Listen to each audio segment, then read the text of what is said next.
Selanjutnya kita ke Kupang. Ada budidaya rumput laut di Desa Oilolot berdampak positif bagi peningkatan ekonomi keluarga tersebut.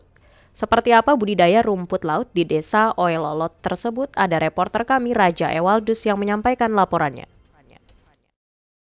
Baik, pendengar dan pemirsa RRI Net dimanapun Anda berada, saat ini saya Raja Ewaldus sudah berada di Desa Oilolot, Kecamatan Rote Barat, Kabupaten Rotendao.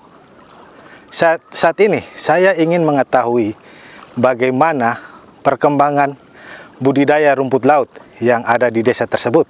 Saya sudah bersama seorang pemerhati lingkungan dan konservasi, di mana beliau merupakan pemerhati rumput laut yang ada di desa tersebut, di mana beliau juga turut andil memerhatikan lingkungan seperti budidaya rumput laut.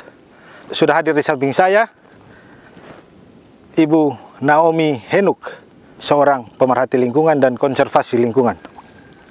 Baik Ibu Naomi, mungkin bisa memberikan informasi untuk RRI bagaimana kondisi budidaya rumput laut di Rotendao terkhusus di desa tersebut. Apakah mengalami peningkatan atau ada kendala? Baik Pak Raja, jadi sesungguhnya secara kasat mata kita lihat sudah mulai ada peningkatan perubahan produksi.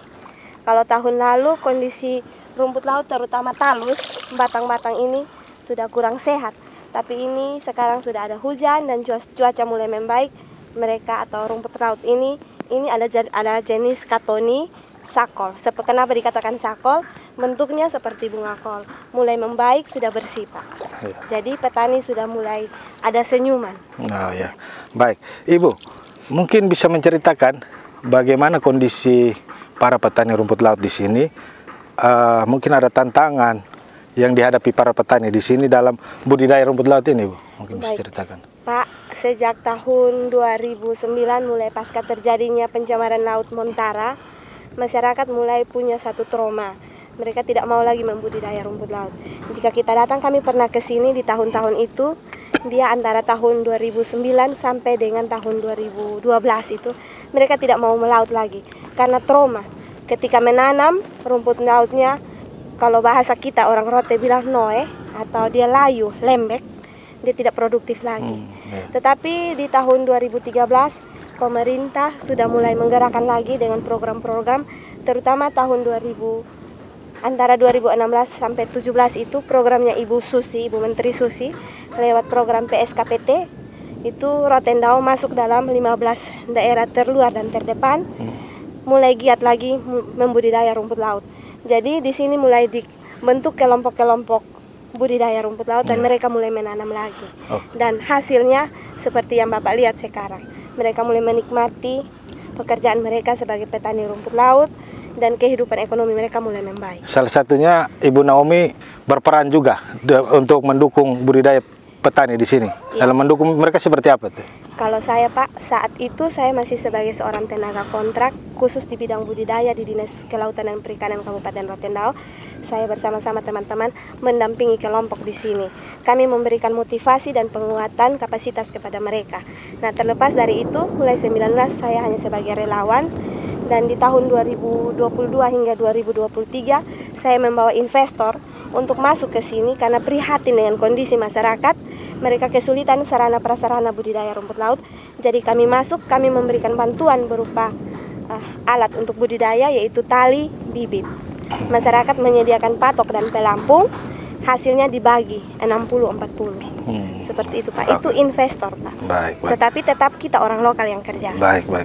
Dan mungkin ada harapan apa yang mungkin entah dari pemerintah atau dari pihak swasta atau investor mungkin bisa melirik akan budidaya rumput laut di Rotendao ini yang sudah terkenal ya kalau kita mau bilang. Nah, itu ada harapan apa untuk lebih memacu mereka untuk lebih bekerja dan mensejahterakan mereka lagi? Mungkin kalau saya sekarang ini mereka talinya terbatas, bisa ditambah lagi untuk tali rumput laut, sampan untuk mereka dari pesisir ketika merawat rumput laut, karena satu hari mereka harus ke lokasi 2 kali. Jadi mereka kadang jalan kaki Pak, jadi tunggu air surut. Ada baiknya ada sampan yang bisa digunakan, mungkin sarana itu yang bisa dipakai, diberikan lagi kepada masyarakat sedikit modal tambahan lagi untuk mereka membeli tambahan bibit. Karena bibit ini sejak turun-temurun ini sudah dibawa sejak tahun 2010 hingga kini. Masih tetap dipakai dengan cara mereka memanen dan meninggalkan sedikit untuk terus lagi dia dijadikan bibit lagi. Oke. Pendengar dan pemirsa RRI.net, demikianlah perbincangan kami dengan pemerhati lingkungan dan konservasi alam, Ibu Naomi Henuk, yang sudah memberikan untuk kita bermacam-macam dan berbagai informasi kepada kita tentang budidaya rumput laut di Desa Oilolot ini. Dari Kabupaten Rotendao, Provinsi NTT, saya Raja Ewaldus, RRI terus mengudara untuk Indonesia.